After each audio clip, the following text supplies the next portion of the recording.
Stormy Daniels, whose real name is Stephanie Clifford, discussed the events leading up to her controversial 2011 encounter with Trump. She claimed that the encounter was consensual and detailed her interactions with the former president before and after that night. The interview shed light on the details of the widely publicized scandal and provided a glimpse into the experiences of Daniels, who has been a subject of media scrutiny for years. Kindly watch the full video and don't forget to share your thoughts in the comments section below. In a million years, it would lead to what had happened, you know. In that moment, I didn't expect the conversation to go that way. I didn't expect for him to invite me on his television show, and then 3 hours later, I didn't expect for him to, you know, take his clothes off in the bedroom. And then, even crazier is, here we are almost 2 decades later, and we're still talking about it. Did you ever think you were standing next to a future president there at the time? No. I mean, look at his face. No, definitely not. I mean, it just wasn't even on the radar. I wish I had a clever answer, but did you ever think no. what might come Why would afterwards? Even my mind's not that dirty. No way. Who would think that? Yeah. What was your reaction when you saw the news that he was going to be indicted? So it was very complicated. You know what I mean? Like at first, of course, it was like, yes, finally, like vindication. There's that initial excitement and high, like, oh, finally the truth is going to come out. And then it sort of faded to the bigger picture. You know what I mean? Like it's really kind of sad because you have to understand that no matter which way it goes, it's still going to be very divisive and further separate and hurt the country and individuals too. And it's how did we get to this point? How did somebody get away with so much that it's just hard to comprehend, you know what I mean? So it's very bittersweet, and it's not over yet. Who knows what's going to happen? You've been key in the investigation to the point where you also handed over documents to prosecutors.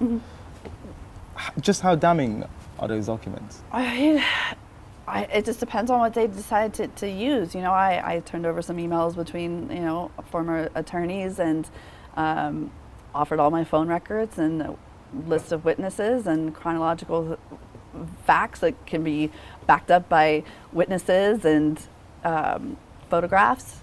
You know, the truth will speak for itself, and that's the hard thing about this is people want to just discredit me and not believe what I have to say, even when I have factual proof. So if prosecutors get their way, then Donald Trump may be on trial. He may have to face a criminal trial sometime next year, and you could potentially be a star witness. Right. Are you still willing to take the stand? Absolutely. As a matter of fact, if they don't call me and they don't allow me, I think it's more detrimental to me, because if you don't call the person at the center of whatever the legal issue is, it makes it look like I wasn't credible or that they were purposely trying to keep me off the stand. And it implies that that I can't be trusted or that there's something that they are not willing to risk. How do you feel about seeing him face to face again? Well, at least this time he'll have clothes on. Can we talk about 2 decades ago when you met and just, you know, where did you meet him and just tell us what happened? I met him in 2006 in Lake Tahoe at a golf charity event where I was hired with the company I work for to sponsor, you know, one of the holes on the course, which, yes, trust me, I get how funny that is that porn stars sponsoring a hole. And then we were in the gift room and started chatting, and he had his bodyguard ask for my number and invite me to dinner to discuss some, you know, potential of a business proposition for a television show. It had nothing to do with sex. And then after the dinner, what happened? We didn't even have dinner. Like we just met and talked for, you know, several hours and about business and his business, my business, questions about the inner workings of the adult film industry, you know, the projects he had going on. Obviously, we discussed Celebrity Apprentice and his other various entertainment projects. And after a while, as we famously know, I went to use the ladies' room and went. You know, the hotel room wasn't just a standard room with a bed. You know, it was a huge room. It had we sat at a dining room table in a dining room, so I had to go through the living room, down a hall, into the bedroom, and then into the bathroom. So I was, you know, I just went to use the restroom and came out, and he had come into the bedroom and taken off most of his clothes, and that's when it kind of took a hard left. It was truly shocking. You know what I mean? Because it wasn't discussed or hinted at or flirted about or. You know, it's just like, oh my God, where are your clothes? And then I just felt really ashamed and felt really stupid. You know what I mean? Because I didn't think that's what it was about. And I'd spent so much time getting comfortable and chatting, and, you know, I was just caught off guard and I wasn't expecting that. A lot of people make the, you know, have the wrong idea that I went there for that reason. And if I had, to be quite frank, I wouldn't be talking right now, because it had been a consensual transaction and done deal, and I would move on, you know? But that wasn't it. I wasn't even paid for over a decade later. So that's the big question, is if I was paid for sex, why did it take him 10 years to pay me? Did you feel as though you had to engage in some sort of sexual activity? I did. You know, I say all the time, it wasn't a me too thing. He didn't threaten me or like physically put his hands on me. I just got sort of froze and didn't know what to do. And, you know, of course I tried to sidestep, and he was there and his bodyguard was outside the door, and I don't know. I'm still trying to process a lot of that. You were 27 at the time. I was. He was 60 years old. So do you feel in some sense that as an older man he should have known better, or a conversation should have been had? As an older married man, yes, absolutely, you know. And there was no conversation. And that's, out of all of this, like when I'm alone at night, I guess that's what bothers me the most, is I feel guilty. Like I didn't, if it happened today, I would have been like, what's up? Hard now. Take one more step and I'm gonna break your nose. But I had a weak moment because I was caught so off guard and was so ashamed, and you know what I mean? Like, I don't even know how to put it into words exactly. You also communicated quite a bit, didn't you? Mm-hmm. He was texting and calling. He was calling at least once a week for like 7 or 8 months. And I would put him on speakerphone in front of 10s and 20 people at a time, and we would laugh about it. A lot of people wonder up until this day, and I know you'll be able to give us an insight as to why you accepted that $130,000 from his lawyer at the time, Michael Cohen. Because the story was starting to explode and it was getting everywhere, and I didn't want it to come out. And as I've told numerous times and nobody pays attention, is at first I didn't think he was going to run for president. Like, I thought it was a joke. I laughed it off. I mean, he flat out told me himself he didn't want to be president. I was like, oh, this is a PR thing. This is what he does. He's brilliant at that, right? And so I just ignored it or chuckled about it. And then he got the nomination, and some friends that are, you know, very knowledgeable in politics and lawyers said, you might actually have a problem, because whether they love him or hate him, the Republican Party has to back him, and you could be detrimental, so they could potentially do something really terrible to you.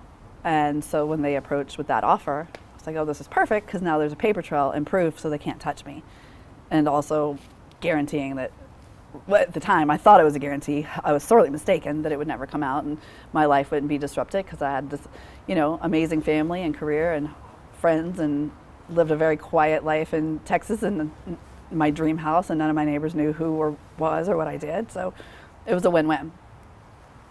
Had you been offered more money by Michael Cohen, would you have still spoken out? It wasn't about the money. It was what happened the steps after. It could have been 0, it could have been 10 million. It doesn't change the fact that I was under an NDA that neither party was supposed to break, and then they broke it not once, not twice, but 3 times, until now all these people who were supposed to know nothing, because we weren't supposed to talk about it, suddenly know a lot of stuff, and I can't even defend myself. So it didn't matter what that number would have been. It could have been $1 billion. At some point, when you have press in your front lawn chasing your family and calling you names, you're gonna want to at least defend yourself. You know what I mean? So the dollar amount has no bearing on that for me. I want to touch very quickly on the threats that you're having to live with. Mm-hmm. A quick look at your Twitter page, and we get a snapshot of the hate, the violence, mm-hmm. and the constant abuse that comes your way. Right. What is that like for you? Well, it's very different than like it was the first time around. Before, you know, I couldn't really damage him. He was already president. Now there's a real threat to him and his being president, and potentially even, you know, legal consequences. And they're much more bold now. They're not using bot accounts. They're texting me death threats from their actual phone numbers instead of like unknown, like literal people. Who do you think these people are? Obviously Trump supporters. Like they've basically like, leave Trump alone, or, you know, you're going to have to answer to God, and me and my friends are going to make sure that happens. Or, and they're not hiding. They feel like totally justified in doing that. Like it's like they're being patriots. You know what I mean? It's very, very different. And it used to be like 1 in 100 maybe was a death threat, other than just a. Now it's like 1 in 10. So you're having actual threats that Daily. You're going to be killed? Yes, every day. How do you live with that? I mean, you have a choice to either, you know, stay hidden away or hide and live in fear, or just be like, whatever's meant to be will be and live your life, you know. But obviously we take extra precautions, you know. Are you scared? Crazy people scare me in general. But also, I'm not scared enough to back down. I understand you've also been chased in cars. Definitely a couple of car chases, definitely been shot at a couple of times. Your collection of firearms have grown ever since you've gotten with your now husband, and obviously you're a proud gun owner. Mm-hmm. I mean, does that play into the wider threat level that you're sort of having to see? You've obviously got bodyguards, but do you feel that you have to have these weapons in order to protect yourself as well? Absolutely, because, you know, you got to figure if someone's going to go through the trouble of finding you and breaking in, they're not going to do it unarmed. So it's better to be prepared. For 2 years, I had 2 armed bodyguards stand over with me 24/7. I didn't pee without a gun present for 2 years. That's pretty insane. Are you armed most of the time? Mm-hmm. And you won't go anywhere without your firearm? As long as it's legal, yeah. I mean, obviously we can't always fly with it, so we hire local. Do you think threats have increased against you this past week or couple of days? Oh, for sure. Everybody's very upset at the moment, and I mean, that's not really surprising. Can we talk about his wife, Melania? Mm-hmm. She was missing. She didn't appear alongside him when he gave his news conference from his Florida residence, and there are a lot of people wondering what's going on. Mm-hmm. Do you feel any sympathy for her at all? Because I imagine as a married woman and knowing that her husband has allegedly had an affair, right. it must not be easy. I mean, anything I say is going to be speculation, so I hesitate. I'm not, you know, I would assume that she doesn't need me or anyone else to speak for her. Perhaps her not speaking is her speaking. There's a, you know, silence speaks volumes, if you will. But if she's in sort of a situation that is how it appears, then yeah, I you know, I feel bad for her. She's a mother. Or I would assume that just like me as a mother, her main priority is her child. The other side of that, we all have to remember, we don't know what is in their private life. We don't know what goes on behind the doors. We don't know what kind of arrangement they had. You know what I mean? Like, I know some freaky people. We don't know. And we could sit here and talk about it all day long, but until she feels, you know, the need to speak for herself, then we just won't know. Do you have a message for her at all? Call me if you need me to testify at your divorce proceedings. What do you say to his supporters, his children and family who continue to discredit you? I understand where his family's coming from. Like, you always want to support your family, so I'm not even going to touch that. But like, his supporters and people don't believe anything he says. Don't believe anything I say. Look for the facts. Don't believe a headline. Don't believe clickbait. Literally, we watched this man go on TV last night, and then I watched the fact checking. I saw another, his attorney went on TV and was talking about me and had all the facts wrong. I'm not talking about opinions. Everybody's entitled to their opinion. And I would expect people to extend grace and listen to each other's opinions and agree to disagree if you want to. I do that all day long. I have a preteen. I agree to disagree all day long. But just look at the evidence for yourself. Make your own decisions. Don't be sheep. And right now it just seems like this mass herd of orange-colored sheep. The legacy, I mean, what do you think your legacy is going to be, Stormy? Oh my gosh. I'm not sure. Hopefully, don't mess with a girl from New Orleans. Yeah, Louisiana. My ride's here. Perfect. and then, I mean, what about regrets? Do you have any regrets at all? Yeah, going to that room the first time. And what would you have done differently, do you think? Said I'm not hungry. Not go. I mean, that's the thing is, people say if you could go back and do it over, we'd do it again. If I could go back to when I came forward, I'm an idiot. I totally would do it again because it's the right thing to do. If I could go further back to 2006, I would have never gone to that room.